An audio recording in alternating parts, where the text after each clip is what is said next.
Welcome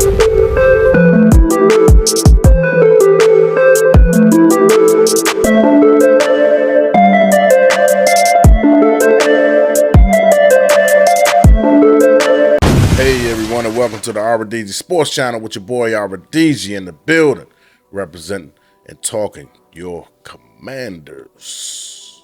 How you guys doing today? Hope everyone is fine and had a great day so far. I know everyone sat back and watched us self-imploded in front of a halfway Commanders / Eagles stadium today.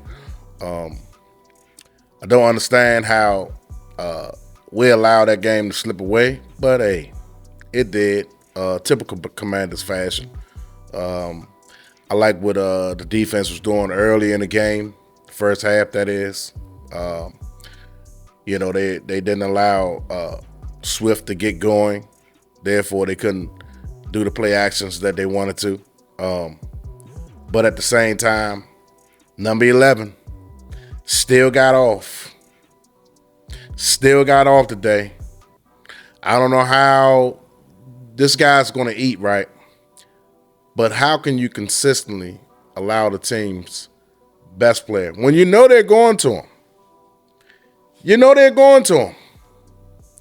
He consistently destroys us. I don't know what's going on with Jack Del Rio's, his stubbornness. I'm going to say this about Jack Del Rio, though. He blitzed more than usual in this game than he have all season long, the season before that, and the season before that. In this one game, he stopped doing it in the second half. But in that first half, Jack Del Rio must have blitzed at least 10 times. They was blitzing like, at one point, it was just, I think, on one series, it was like 3 straight. They came after Jalen Hurts. 3 straight. But then in that second half, all of a sudden, they wasn't blitzing as much. And guess what happened? Philly offense came alive. Maybe I'm missing something here with Jack Del Rio. Maybe I totally missed out. And if I did, please somebody comment in a comment section. Maybe I missed something. In the second half. Maybe I saying that the Eagles made adjustments, right? They came on, they attacked us in a different way. Okay. But it seemed to me that Jack Del Rio wasn't blitzing as much in the second half, and they was able to have more success. Maybe because they were spreading us out a little bit more. Maybe that's the reason why, right? But for whatever reason, we wasn't getting home. We wasn't getting to Jalen Hurts. And Jalen Hurts was able to do whatever he wanted to do. Period, point blank. It seemed like he had enough time to sit back there, pull out a cell phone, eat a sub, and then survey the field. At some point, we got to start getting to these quarterbacks the way they get to our quarterback. And although the offensive line did make some improvements, but it didn't count at the end. They didn't make the improvements. They didn't hold their end of the bargain when it really counted at the end. Terrymclaurin and Jahan Dotson had a great game today, right? But when we really needed you guys dropped it, regardless of the fact if it was a poorly thrown ball. Jahan Dotson, just as clutch. You had a great game all day. But when we really needed you, you couldn't come through. You couldn't come through. But I still like the game that you had today. You get an A-. Terrymclaurin, this probably your best and worst game of your career at the same damn time. You made some spectacular catches early on. But when we needed those clutch catches, and see, this is the reason why a guy like A.J. Brown and Terrymclaurin don't get mentioned in the same breath. Although I respect Terry, and I made countless videos saying he's a top 10 wide receiver, and I'm going to stand on that. But this is the reason why you don't get the amount of attention that you should get, that I think you should get. But this is the reason why. A guy like Brown, when he's targeted, when they need someone to step up, Brown steps up and makes the spectacular catches. He makes spectacular catches. He does. St. Juice was playing him tough. He still made tough catches. We needed terrymclaurin. One catch, the one throw, was a little iffy. But that last one, Terry, when you was falling to the ground, you should have caught that one, Terry. You should have caught that one. That's why they tell you to catch with your hands. Terry catches a lot of his balls with his body, right? That's why you got to catch with your hands. Catch it with your hands, secure it. He tried to allow the ball to come to him with his hands already open, instead of him reaching out and grabbing the ball. You know what I'm saying? But he did make a spectacular touchdown, so I'm not going to hold that against Terry. Terry gets a B+. Got to make those catches, Terry. We really needed you, man. And that one with Sam Howell threw that interception. I know he kind of threw it hard. You know, the ball went right through your hands, and that allowed the safety back there to intercept the ball. Now, I'm not going to blame that on terrymclaurin. Not going to do that. Sam Howell tried to go for too much, like the commentator said. He tried to get it all back in one play. That's not going to cut it. You know, you should have took the check down or came up with a shorter route, or hit the wide receiver that was on a shorter route, hit something underneath, and then you would have had 3rd and maybe 8, 3rd and 9. I can live with that. You try to get it all back in one play. That was your fault, Mr. Sam Howell. That was the only, to me, that was like maybe 2 or 3 bad plays he had, because he had a couple of bad passes. One of the bad passes was to terrymclaurin. Another one was to terrymclaurin when he was diving in the end zone to try to catch the ball for a touchdown. Another one when it was 4th and 1 right before halftime. I thought Sam Howell could have ran for that first down. And I don't think Philly would have scored a touchdown right before half if Sam Howell would have ran for that first down. So I thought we did some good things today, and I thought we did some things that I wish we could have did better. And I know the players wish they could have take a couple of those plays back that they had. You know what I'm saying? Kudos to the defense for forcing some turnovers today. They played well enough for us to get the victory. That mental lapse. It was just so many things today, you guys. So many plays that we self-imploded. Just like the blown coverage with Danny Johnson. He thought he was in zone coverage, and the play was called for man coverage. You know what I'm saying? So that was 7 points that we shouldn't have gave up. The interception that Sam Howell threw, they put him right there. Basically, you're not going to hold a team like Philadelphia. You're not going to keep holding them in the red zone. So we gave up 2 touchdowns right there. And then that Sam Howell play, that 4th and 1 play where he should have ran for it. Bradbury dropped the interception, but Sam Howell should have ran for it. And they went on and scored a go-ahead touchdown on that particular drive right before halftime. So that's a 21-point swing. We had these guys on the ropes. The score should have been more than that. When we had these guys 14-3, we had them at their mercy. At their mercy. Ron Rivera, you went from Riverboat Ron to Mr. Riverboat Scared Ron Rivera, because the play happened right in front of y'all bench where, what's the guy name? Devontae Smith. Clearly dropped them. Clearly didn't have the ball all the way in control going on all the way to the ground. And the ball hit the ground, and he scooped it up at the last minute. His hand was cradling underneath while the ball was still moving. That's why they rushed to the line of scrimmage to try to get the play off. Ron Rivera, I would have still threw that flag just by looking at Philadelphia's body language. You know what I mean? Just by looking at Philadelphia's body language, I would have threw the flag, because I already knew what they was doing. They knew that was a bang-bang play, and they wasn't going to take no chances. So what did Jalen Hurts? He limped his butt, even though his leg was hurting on that play, or he was faking on that play. So Ron Rivera, to try to throw Ron Rivera off, I don't know what he was doing on that play, but I would have threw the red flag. I would have threw the red flag. I'm not going to sit up there and this team got the momentum and I'm allow them to have to keep the momentum. No, I'm gonna take that away because this is the game of momentum swings. You don't allow this team to gain more momentum. I'm disappointed in Ronrivera. You know what I mean? And I'm gonna get to Eric Bieniemy too. Eric Bieniemy, some of your play calling, I'll give you an 80% this game. I'll give you a B- this game. A couple of them plays where you should have passed, you should have ran. You should have called a run play. I still thought we should have ran the ball a little bit more. We was having success on the ground. We should have ran the ball a little bit more. We should have. They was in a pass defense. They stopped blitzing because they realized when we handled the blitz well. They stopped blitzing. You know what I mean? They stopped blitzing. So what we should have did was when we had them back in that zone defense, we should have kept on running. Should have kept on running the ball.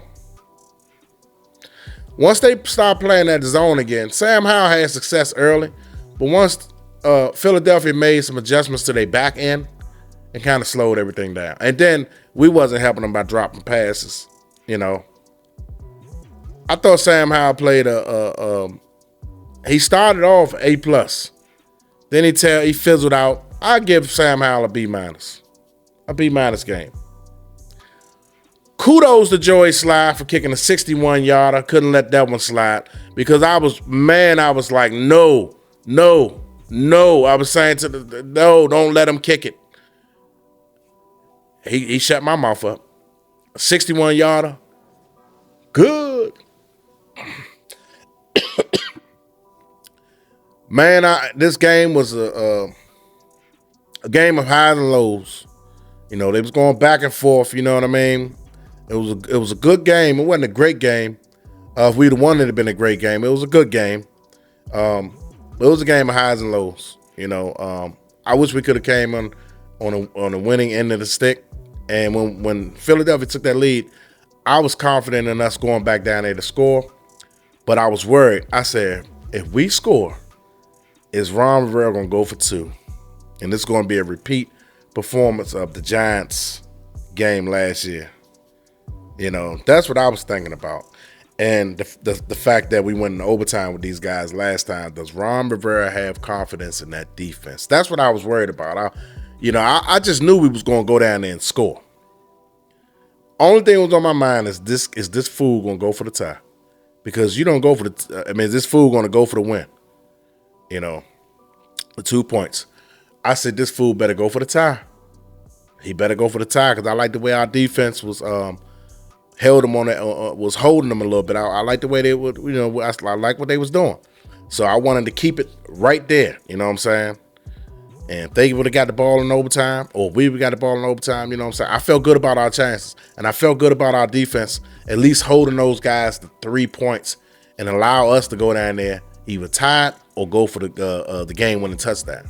That's how I was feeling about our chances. You know, if we would have got this thing, in overtime, if we would have tied them, But that didn't happen. That was wishful thinking, you know what I mean?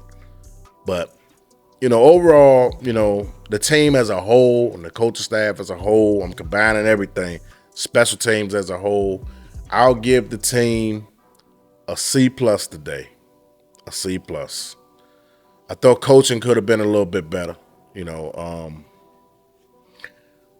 Jack Del Rio, when he put Emmanuel Forbes in on A.J. Brown, 2 times when he was matched up with A.J. Brown, 2 touchdowns. Actually, he gave up. Let me get this correct, because I don't want to get this wrong. You know what? I know he gave up 1 touchdown to A.J. Brown. He gave up a comeback because he thought he was going on a streak route, but he stopped the route, and he came back on a comeback. And I think that's the one where the Eagles fumbled on. You know what I'm saying? But Emmanuel Forbes, each time he was matched up on, they went in his direction. And I think he caught like 3 balls on him. I could be wrong about. I think he might have scored 2 touchdowns on him. I don't know. I'm not sure all the way. I'm still trying to calculate everything in my head about the game as I'm speaking. But AJ Brown had a monstrous game against us. St. Juice, I think, held his own. He held his own against them. He gave up some stuff. Yeah, that's true. But for the most part, he held his own against them. You know what I'm saying? He wasn't going as crazy against St. Juice as he did against Forbes the first game. And like I said, he got the best of Forbes again in a short period of time. Forbes, I know I was high on Emmanuel Forbes coming out, because of what I've seen him do in college. He had all those 6 picks.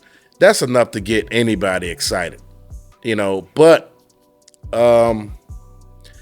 him being light going up against a guy like AJ Brown is unfair. It really is unfair. He need to go up against a guy like Devontae Smith. AJ Brown is a little bit too overpowering for him. Maybe he needs to bulk up. If he can bulk up, maybe he can stay with the likes of AJ Brown. But right now, early on in his rookie career campaign, he can't match up well with those bigger, stronger wide receivers. So that's unfair. Even though he's tall and he's lanky, he's got long arms, stuff like that.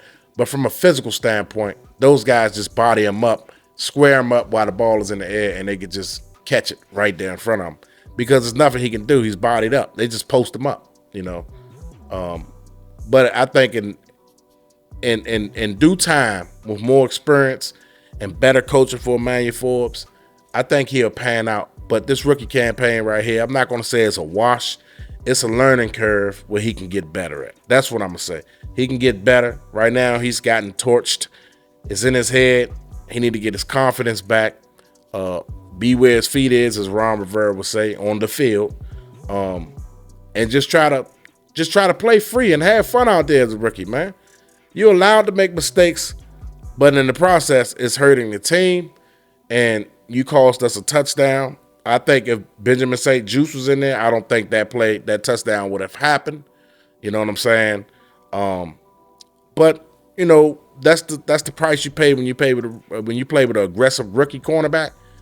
Sometimes you gotta pay, and we paid at the wrong times, and we paid at the wrong time, But trying to think that I covered everything. I talked about Jack Del Rio being stubborn as usual. He should have kept blitzing. That was effective. I don't know why he stopped blitzing, but he should have kept blitzing. He was effective with the blitz early on, but he stopped for some reason. I don't know why. I simply don't know. Let me see. I thought Jamin Davis played a little bit well. I thought he played well today. I thought Jamin Davis played well. Mayo wasn't that bad also. Mayo wasn't that bad. Let me see who else. Thought Logan Thomas had a good game today. He came to play. Jahan Dotson, like I said, mentioned him. He had a good game. And now we got to find out what's going on with Curtis Samuel's toe. He has a toe injury. He already came in the game with a foot. His foot was ailing his foot. And now his toe. He's got a toe issue. So we got to see what's going on with that. But I thought Pringle came in. Pringle had a step on a guy, but samhowell overshot him down the field. Like I said, we had plays that I know the players wish they can have back. You know what I'm saying? But it is what it is. Samhowell had a couple of balls. But if he just laid it out right, like the terrymclaurin and the Pringle, if he'd have just laid it right there, that was easy touchdowns, But we get better from it. Samhowell's still growing. I wish a lot of you Commanders fans would be patient, and allow this guy to continue to grow. I'm still a Samhowell fan. He's going to make mistakes. We got to live with it. I think Samhowell, like I keep saying all the time, is a franchise quarterback. He did a better job by now allowing himself to be sacked several times this game. He's got the ball out quick. I thought Eric Bieniemy did some good things early on in the game to negate Philadelphia's early blitz happy. They tried to come real blitz heavy, and I thought Eric Bieniemy did an outstanding job of countering that. So moving forward, we're probably going to see teams slowing down a little bit on the blitzes. And that's pretty much all I got, you guys. If I missed anything, catch me on the next video. I'll be sure to watch the game again and see what I missed. If I didn't cover it, I'll come back and I'll give another analysis later on in the week. With that being said, you guys enjoy the rest of your day. Please like, share, and subscribe. And thank you for tuning in to another episode of the RDZ Sports Channel. Peace.